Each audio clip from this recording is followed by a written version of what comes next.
across the UK, on DAB+, on YouTube, on the app, on your mobile, the home of common sense. This is Talk. So there's a couple of stories, as there often are, around about how our Jewish friends and neighbours are being treated appallingly, and the rise of anti-Semitism in our society is something that I cover on many of my shows because it's something that I really, really care about. In fact, I wrote an article for Jewish News over the holiday period. You can find it on my Twitter, which is about anti-Semitism in Ireland itself, and that was something that I was very pleased to be asked to write. It's a really, really big issue, but it's a big issue in England as well, and a council has said it's actually going to increase resources to commemorate Holocaust Memorial Day. It's rejected an attempt by the British-based Islamic Human Rights Commission to persuade councils and universities to boycott their Holocaust Memorial event in January. Now, Holocaust Memorial Day, we will remember the Holocaust, is the 80th anniversary of Auschwitz's liberation. There are a lot of these commemorations, of course, and the Islamic Human Rights Commission has urged councils to skip the main commemorations because it doesn't include suffering in Gaza. Right, first of all, what's happening in Gaza isn't a Holocaust, it isn't a genocide. It is something which is a war between two countries, and the war was started by Hamas terrorists. It's terrible what's happening in Gaza. I'm really sorry it's happening. I really hope it doesn't happen. I hope the ceasefire happens soon. I hope the hostages are given back, but it is not a Holocaust and it is not a genocide. Factually, it is neither of those things, so it shouldn't be remembered on International Holocaust Day. What should be remembered on International Holocaust Day is the Holocaust. Call me old-fashioned. Jeremy Newmark is a councillor at Hertsmere Borough Council.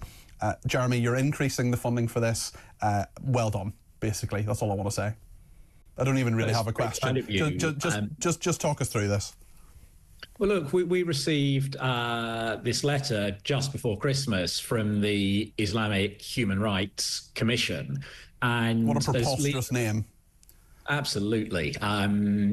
Warped, in fact, for any human rights organisation to be calling upon councils and educational institutions to boycott the established official Holocaust Memorial Day Trust is quite shocking.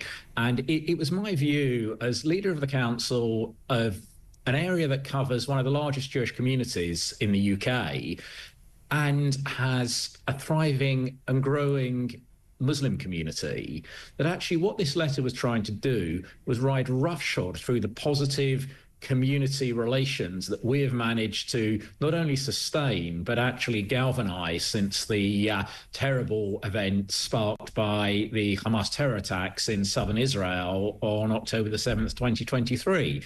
And it struck me that if a British NGO, registered charity, is able getting tax breaks through its charitable status as well. That's something we've discussed on my programmes before, something I think we need to keep more a good eye on. And they wrote to, this is Masood Sajare, sent out a statement saying he'd written to 460 councils and universities across the UK, having unsuccessfully lobbied the Holocaust Memorial Day Trust to include Gaza in the list of places where genocide has taken place. Maybe that's because genocide hasn't taken place there. Maybe that's the reason. He says, in view of the overwhelming evidence pointing to the crime of genocide being perpetuated in Gaza, it is imperative that if the Holocaust Memorial Day Trust is to retain any credibility as a commemoration, it must be universal in scope and inclusive and recognise the genocide currently unfolding in Gaza. It is also imperative that if we are to remain faithful to the aim of stopping current and preventing future genocides, that we include the genocide that is unfolding in our time. He keeps saying genocide. It's not a genocide.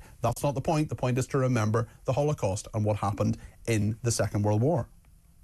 And of course, this Islamic Human Rights Commission, so-called Islamic Human Rights Commission, is simply manipulating and using the tragic events in Gaza and the Middle East to pursue an agenda that it's had for a number of years. Back in 2021, well before any of the current Gaza conflict was had started, the same organisation, the same chairman, was already seeking to undermine National Holocaust Memorial Day by establishing a competitor national day called the Genocide Memorial Day. Now, you have to ask yourself why an organisation would consistently seek to undermine and dilute commemoration of the Holocaust. It might be because of the Islamic Human Rights Commission's very close links to the Iranian regime. It might just be plain old naked anti-Semitism. It's sinister, and it's wrong. And that's why I felt that the right response to this would be to increase the resource that we as a council put into marking Holocaust Memorial Day. We were one of the first to mark Holocaust Memorial Day over 20 years ago in terms of local government. We have always enjoyed strong participation from our local Muslim community, and I'm confident that that will continue. And we've got to remember that there are many, many people from all sorts of aspects of the community who do support this, because there were 6 million Jews, but there weren't just Jews. There were lots of people from lots of different backgrounds who were murdered, slaughtered in the Holocaust. And this is just this attempt by this guy and his organisation is really pretty offensive, actually, to try to dilute this in any way. I just wonder, I mean, I see again today Nicole Lampert, who's a wonderful journalist who I follow and I've interviewed as well, the World Indoor Championships of Bowls, for example, in Australia, has said that Israel can't take part because of what's happening and has banned Israel. And I mean, this is, bowls is meant to be a very kind of sedate sport, but nonetheless, due to the challenges and experiences regarding the involvement of Israeli bowlers, they're saying there's significant escalation in related political concerns. I mean, there's so much anti-Israel sentiment, there's so much anti-Jewish sentiment, some are related, some are not. And as well as the council story, I just wonder if I could maybe ask your view on the sort of wider anti-Semitism issue, how it affects Jewish people, particularly in all of this media coverage, because it's a battle a day. I mean, it just must be very, very wearing for you. I try to cover it as much as I can on my programmes because it's just horrendous. But it must be very wearing for people like you. It certainly created a huge sense of vulnerability across the British Jewish community. We see it particularly in a stark way here in Hertsmere. In fact, only yesterday in our neighbouring borough of St Albans, a public menorah set up to mark and commemorate the Jewish festival of Chanukah was shockingly not just vandalised, actually completely destroyed, supposedly in the name of the Gaza conflict. You have to ask yourself, horrendous, what is it that motivates people to think that by destroying a Jewish religious symbol in the UK, they are in any way doing anything that might bring a better future for Palestinian and Israeli children. And with the bowls boycott as well, I think it does link back to the need to put more resources into educating around the Holocaust, because any Holocaust historian will tell you, where did it start? It started with the boycotting of Jews in Nazi Germany. It was boycotting that preceded the road to mass orchestrated extermination of an entire nation. And when we see thinly veiled and thinly disguised attempts to use the Middle East conflict as a way to boycott the world's only Jewish state, and ultimately it is Jewish bowlers, Jewish athletes who are affected by this boycott, you have to wonder where this kind of activity will lead. I want to just read you something from Tanya, who's in London. She says, just sent me a message here. She says, I'm becoming increasingly frustrated, Peter, by the ongoing efforts to cancel any recognition of the Holocaust. I'm a Polish Catholic. I lost many members of my family in the concentration camps. It's vital we continue to honour the memory of all of those who are brutally murdered by the Nazis. It's deeply concerning that some groups, particularly certain Muslim organisations, appear to oppose this remembrance. Their actions only highlight a troubling undercurrent of anti-Semitism. Tanya, I think you're absolutely right. I worry it's more than an undercurrent as well, and I wonder what you think, Jeremy. Well, look, Peter, I think any form of attempts to revise, dilute or cancel commemoration of the Holocaust is deeply worrying. What's even more pernicious about the efforts of the Islamic Human Rights Commission is that what they've done is taken a war ultimately started by Hamas, itself a genocidal terror organization whose own charter calls upon its members, its followers and its adherents to annihilate Jews around the world. So what you've got is an organization in the IHRC effectively not only seeking to cancel National Holocaust Memorial Day, but doing so on the back of tacitly supporting an organisation who actually actively seeks to repeat the Holocaust.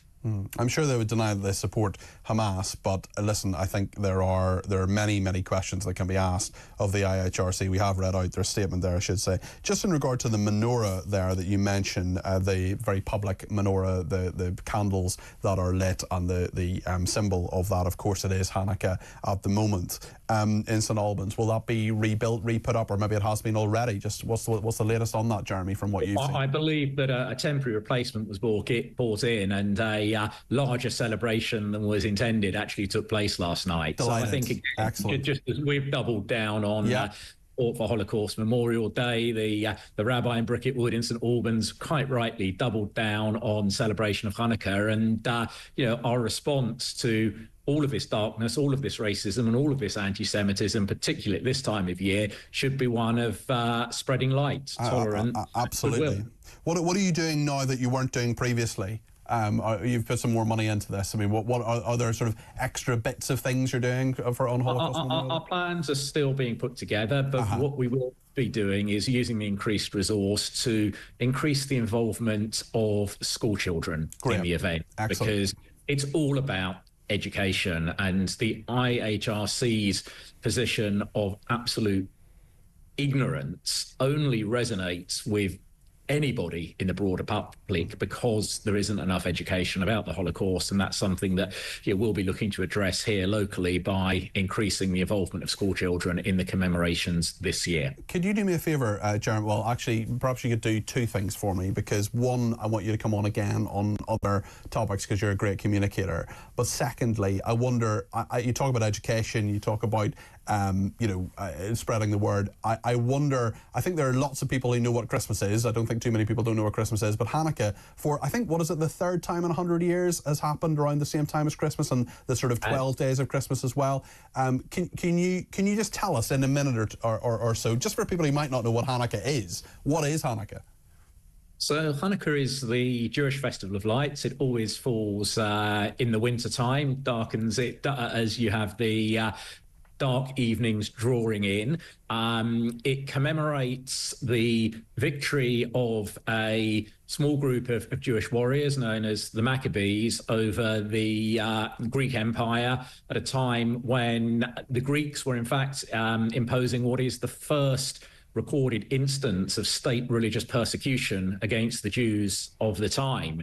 And it culminated in the desecration of the temple in Jerusalem. There was a story of a miracle in which the menorah, the light in the temple, was unable to be lit because they couldn't find a vial of oil, and miraculously, the story goes, they found enough oil for one day and it actually lasted for 8. So we light candles for 8 nights to commemorate that. But at its heart, Hanukkah is a story of the victory of the few over the many, and it's a story of the victory of light over darkness, and a story of the victory of hope over religious persecution.